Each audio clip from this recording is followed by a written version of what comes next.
this week at the farm. Welcome to our little family farm. I'm Molly Elwood, a second-generation farmer. And I'm Jake Yap, a smallholder and veterinarian. I finally Googled what a smallholder was. So Right, yeah. So in the U.S., that's a homesteader. Yeah, but that sort of sounds... Like what? It doesn't sound as middle class as smallholder. Oh, gotcha, Sorry. Gotcha. And that's fine. I mean, are you making your own jam? lard? Lard? Well, yeah, of course, lard. Okay, good. We have 8 chickens, a pig named Stacy, and 1,200 meat dogs. And this podcast is our way of telling the story of the farm. This week, Landon's polyps, what to do with all that fur, and a sound bath for dogs. Oh my God, I'm excited about that.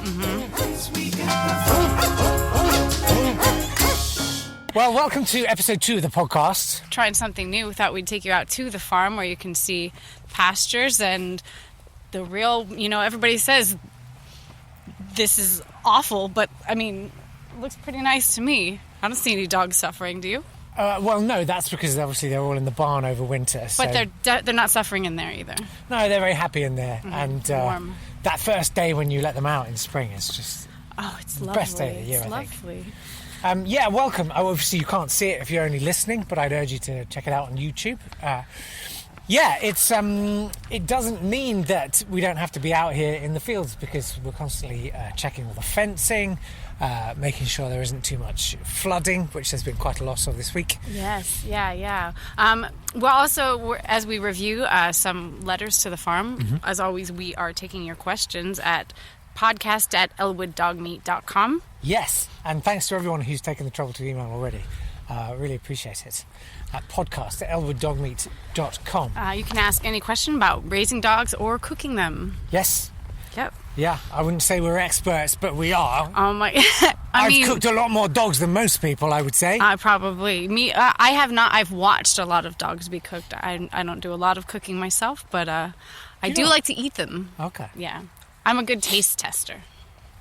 What's your, if you had to cook a dog, how would you do it? Oh, I generally make meatloaf, dog meatloaf. It's just, because it's so easy. You can just throw stuff all into a big pan and... Whatever you got. Whatever you got. I really like that, putting your hands in it and squishing it around. I try to make some of those for ASMR videos on Instagram, and they're not really catching on. I feel like we're getting ahead of ourselves talking about Landon's polyps there, but let's start with the sound bath. Right. Oh, right. So... tell me, you recommended this for our dogs. You've been doing it with some of your dogs, right? Yeah, I mean, obviously, as a qualified veterinarian, I can't. There isn't enough medical data to back any of this up. But anecdotally, a few of the farms that I work with have said that they've had quite good results using either sound, like music, as a sort of enhanced environment factor, or trying specific frequencies and stuff. Right. When I think of sound bath, I think of singing bowls. So is this like a bowl over their head? Like you have to do them individually? Is it for injured dogs or? Well, so it's often about temperament. So you get dogs that are very perhaps quite aggressive, as can happen if you're farming them fairly intensively. Quite high density stock. Right. And if you have a particularly bad tempered dog, just holding its head inside the bowl while you ring it. Is it like a gong or is it like around the outside? It's a sort of a whoa, whoa, whoa sound.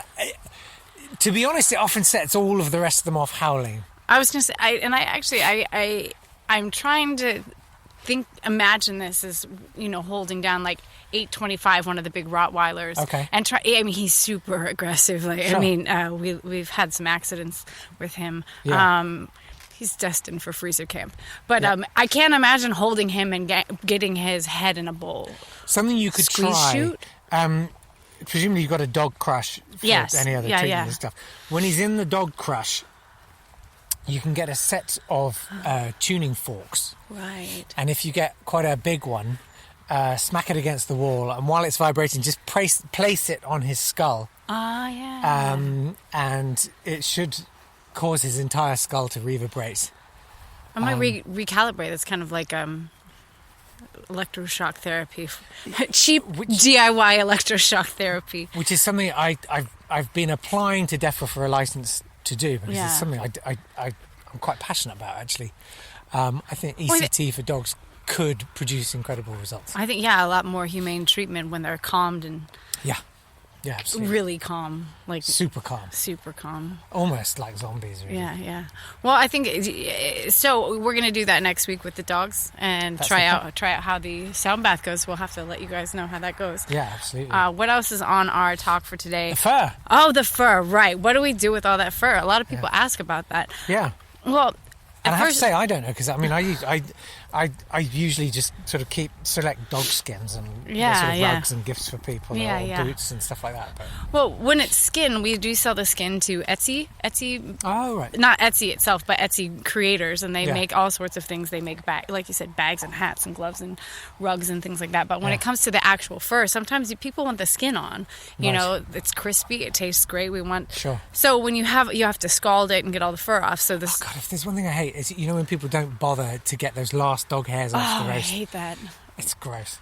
People at the table And like crackling as well. What's the British etiquette for removing a dog hair from your mouth when you're eating a roast? I'll say I've been called away on urgent business, and I'll go and stand in the drive. In the US, we just right out. Yeah. I'm sure in some cultures it's a compliment. But Well, so originally we were just composting all the fur, but then we realized upcycling, and everybody really values when people use nose to tail. So we have been using it to stuff pillows, but we've had problems with that because if you're somebody who has like Landon, who sweats in his sleep, the scent is released when dampened. Yeah, but some people love that. They do. It smells like the farm. Yeah. So it's if you grew up with it, it's quite comforting. I would have thought. Yeah. It's like feels like the dog's in bed with you. Something you can try, which is even just with like a kitchen blender. Put a couple of handfuls of dog fur in, blend it, and then if you kind of strain it, you get this kind of oily fat released, which I call it dogolin. It's like lanolin with wool. Oh yes. And it's a fantastic moisturizer. Oh right, you could mix that in with your standard hand lotions. You could also put that in. I think you can use that as a base and mix it with soy and make a soy candle with it. Yeah, or smoothies. Want to go into this one? Yeah. Let's check the next one. So finally, in terms of our news roundup, Landon. Right. How is he doing? Well, this is your husband. Yeah, my husband Landon. He's developed even more polyps than usual. Right, and that's a side effect of the red meat. I mean, he seems very uncomfortable. But actually, I think that you talk to him more than I do. So well, yeah, we WhatsApp quite a lot, and I mean, I obviously I'm a vet. But there is a degree of anatomical overlap. Right. Certainly in Landon's case. And honestly, it felt like a water balloon filled with garbanzo beans. Ooh. You know what I mean? Like oiled garbanzo. I hope you're not eating. Anybody's eating. Well, if you're British, it was sort of like putting your finger inside an Eccles cake. Kind of lovely, but obviously not remotely healthy. Well, I hope. But he's a trooper, Yeah. Well, lots of issues with his diet lately, but at the same time, I mean, what are you going to do? He's a farmer, and he wants to enjoy the fruits of his spoils. And he's a very headstrong man. He knows what he likes, and I don't think anyone's ever going to change him. No. Although you might have to more frequently. Yeah, I mean. Leaves quite a mess in the bathroom.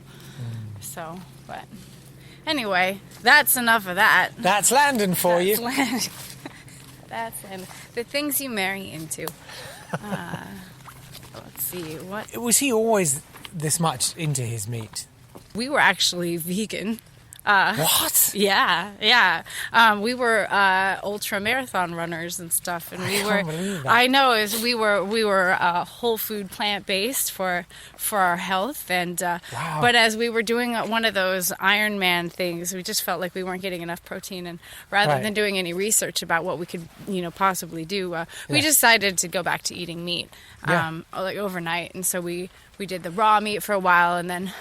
A lot of people say when they go back to eating meat, they suddenly feel much more alert and awake, almost as if they'd sort of gone into veganism and just eaten salad. Yeah, or opposite, just eating junk food. Right. But it does take a lot of work to read a book or talk to a doctor about what you could do. And you know what? Screw that. Just eat, do what you feel. Your body knows what it wants.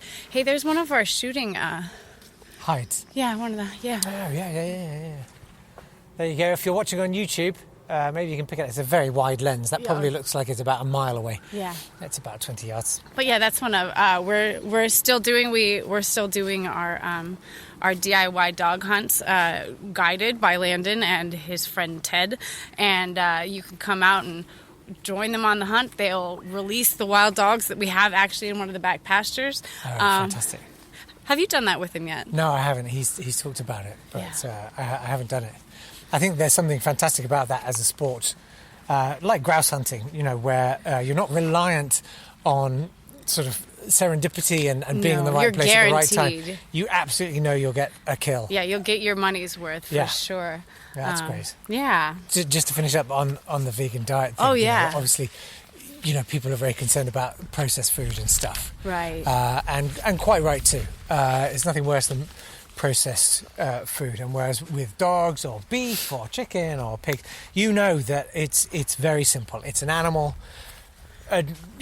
pumped full of antibiotics and steroids and anti-worming medication and anti-louse medication. Right. And various other things.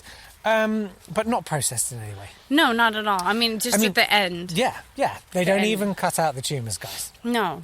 And I mean, that's just part of the process, and it's really, I like it when I get a little bit of tumor in one of my steaks, because then it's like I know what this is. I know what this is that I'm eating. I tell my kids, Jago and Max, they're lucky. So if you get the tumor, do you get something special? You get extra serving of a wish. It's like a wishbone. In our house, it's an extra serving of dessert. Nice, very nice. So they fight over the tumor. Well, every dog farmer knows the rules. We're 40 dogs and dogs will lose stools when you find yourself using power tools on your own itchy bottom. We all know worm infestation sucks. Leaves you flatter than the beds on your pickup trucks. Try medication from Nemoglucks. Every dog farmer's got 'em. That's right. Nemoglucks has got 'em. All right, another full mailbag this week. Thank you so much for your contributions as always. And the email address is podcast@elwooddogmeat.com. Yeah. Neil has written in with a fun question. Hello, Neil. Hi, Neil. Should I read this? Yeah. Well, let's start walking, because All right. walking and reading are possible. Yeah. So, hi there. I've recently been watching some old films, some of which have featured dogs. I was wondering which film star would make a good dinner. Lassie, Shep, Rin Tin Tin, Old Yeller, maybe even Digby, the biggest dog in the world. I had to Google that after this. Did you not know that one? No, I didn't know Digby. Wow. However, I would imagine that Digby would be some sort of Costco specialty due to its size. Sure. Also, I've seen Human Centipede. Would a dog centipede be feasible and help out the industrialization of dog meat manufacturing? Many thanks, Neil. I love that question, Neil. Well, I can't wait to come on to that one. But first, best eating dog that's famous. Well, obviously not Rin Tin Tin. Why? German Shepherd. Of course, sorry. Right, we don't need them. Yeah. And I really did like when I looked up Digby, the biggest dog in the world. He's bigger than a mountain. Well, there you go. That'd be great. Worth a Google for that movie trailer. I have to go with Benji. Is that Benji, Zax, and the Alien Prince? No. Benji was like a little mixed terrier who was always in the right place at the right time. He's like an orphan dog who was always trying to be adopted, kind of like the little orphan Annie of dogs.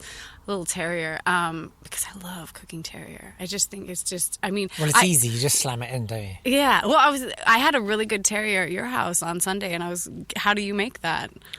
It's so basic. You just get...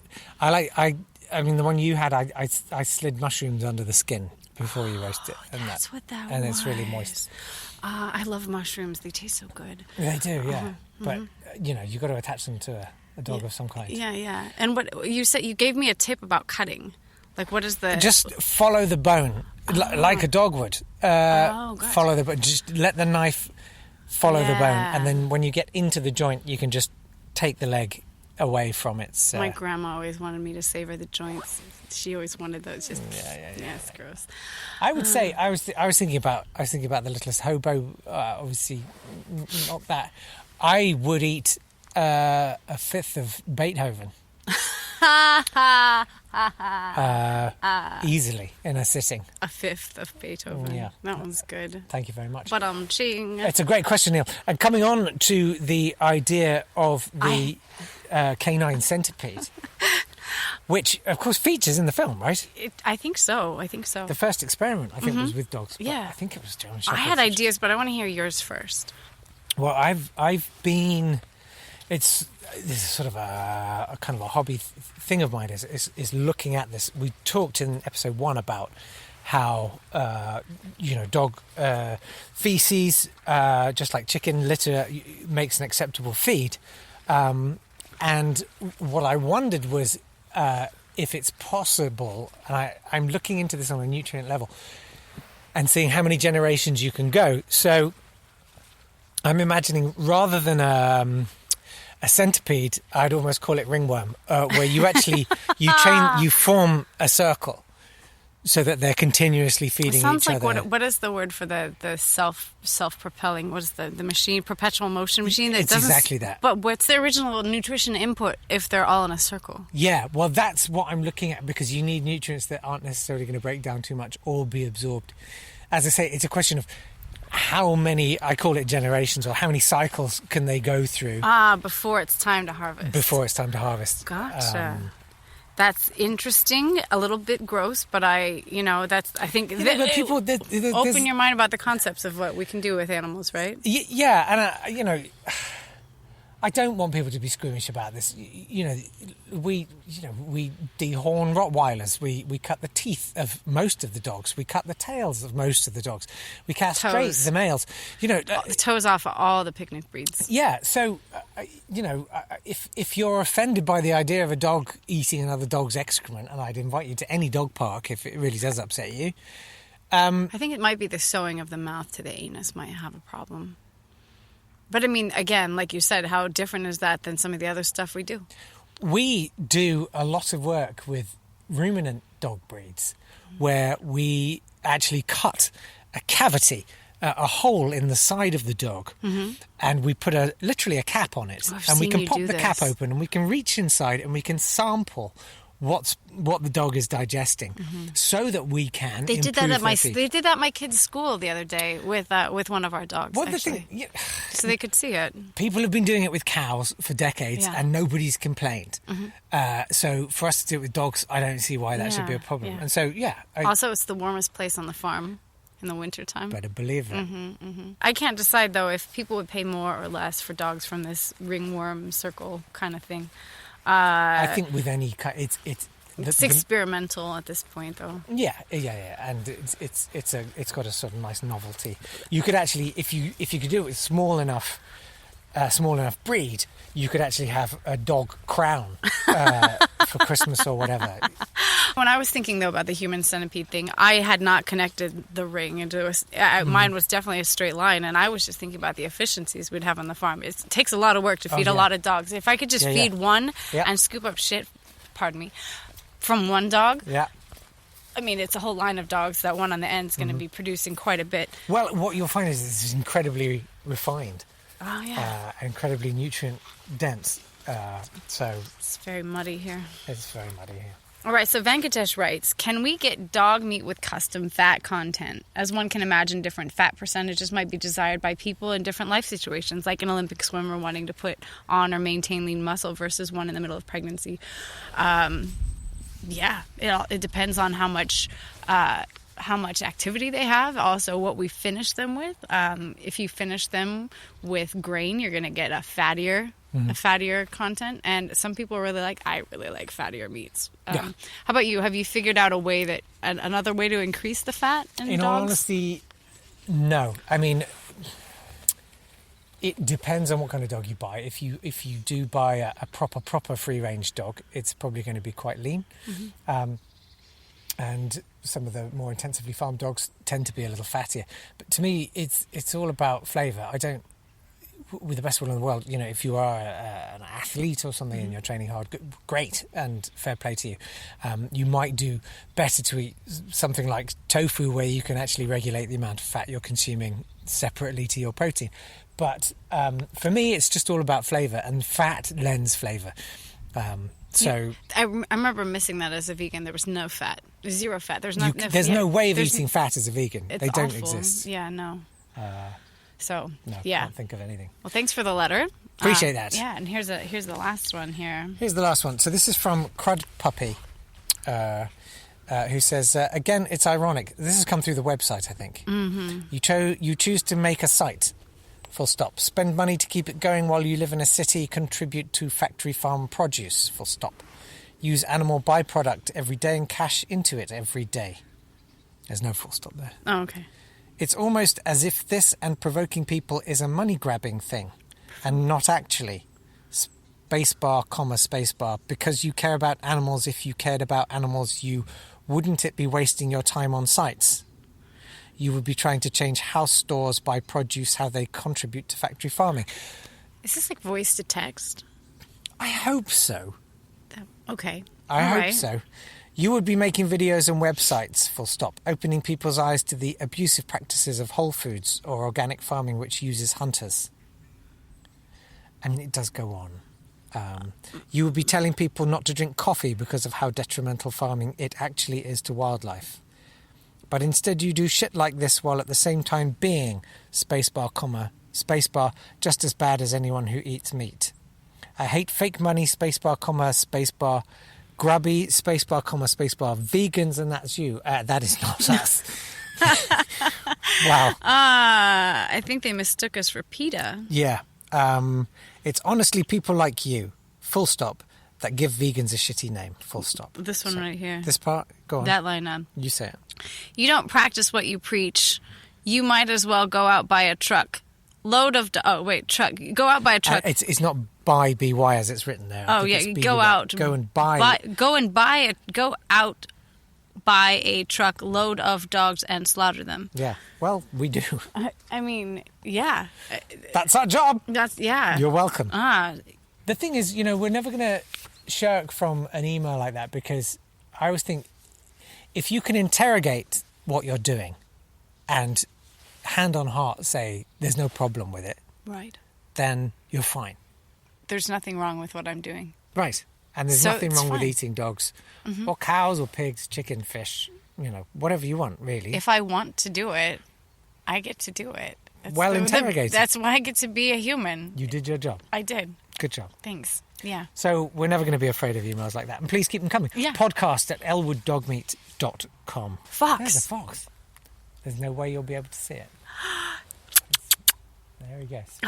I gotta go get him though. The thing is, he's headed right for the Pomeranians, and I'm gonna have to. I mean, Yeah, if he takes one. I've got my pistol on me. If you don't mind. Yeah, no. Should we? Well, we should wrap it up there. Right. Anyway. Yeah. Thank you so much for listening. We really, really appreciate it. If you could tell your friends, share it, that would be wonderful. If you wanted to subscribe, we will be back in 2 weeks with another episode. But in the meantime, if you want more, why not consider joining our Patreon? It's patreon.com/Elwood Farms. And there's voice notes from the farm. It's a little podcast exclusive. So maybe we'll see you there. Yeah. Hope to see you again in a couple of weeks. Yeah. Take care. All the best. Bye. And get that flowers.